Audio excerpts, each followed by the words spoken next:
Alright guys, just a quick update on MH370. For those that missed it, I put out another video in depth about this whole thing. I want to start off with Reunion Island itself. I believe this is a place I remember hearing echoed, that I think Survivor was held here. The TV show.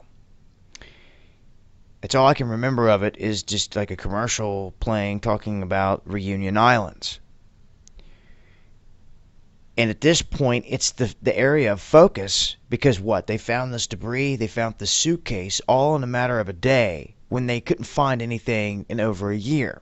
Once again, on a planet this day and age where you don't lose a 777. And as I said in the other video, did everybody forget that since 9/11, Boeing installed an basically theft device and anti-hijacking device where they can override the controls? Everybody forget about that? Because those are game-changing bombshells that are not being brought up at this point. They will not be brought up at this point because so much time has passed. They've muddied the waters in the minds of the people out there, and now it's just whatever information they want to drop. Let's not forget that CNN had one of their goon anchors in the cockpit of that plane the same week it went missing, or like the week before. Get out of here. It went north. They spent all this time searching south, and there was all the talk, as we spoke about Diego Garcia and all these other things, and now apparently they're saying parts wash up over here. Now, what's interesting about Reunion Islands, not only the debris that's washing up, allegedly, and we have no idea where this came from, for real. That's a long way to travel, and they said that it would have had to have taken the higher path of travel, like super fast, like there's all these different charts and models. It would have had to have taken the top model, the quickest path to get out here in this amount of time, but they say it's not impossible. Thing is, it was covered in shells and everything else in the beach and partially buried. So, how long was it sitting there? If it was sitting there for any extended amount of time, that would blow a hole out of their whole story there.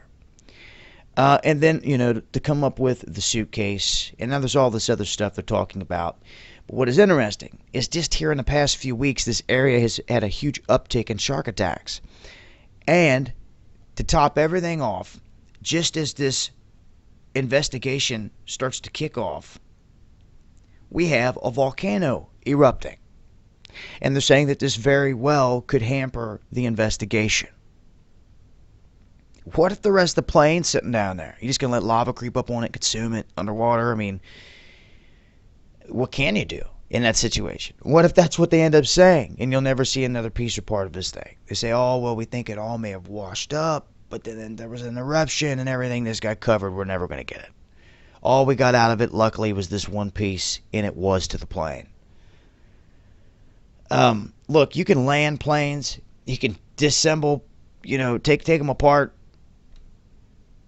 And the thing about this part is there was no direct serial number. There was a maintenance number they said that they were going to go and check up on to see if they could connect it back to this flight. But I'm telling you once again, there's only one 777 that is missing on the planet. It has got to be 370, per the storyline, so to speak. But I'm going to revert back to the vision that I had right after this happened of them pulling this part out of the water just almost exactly like this.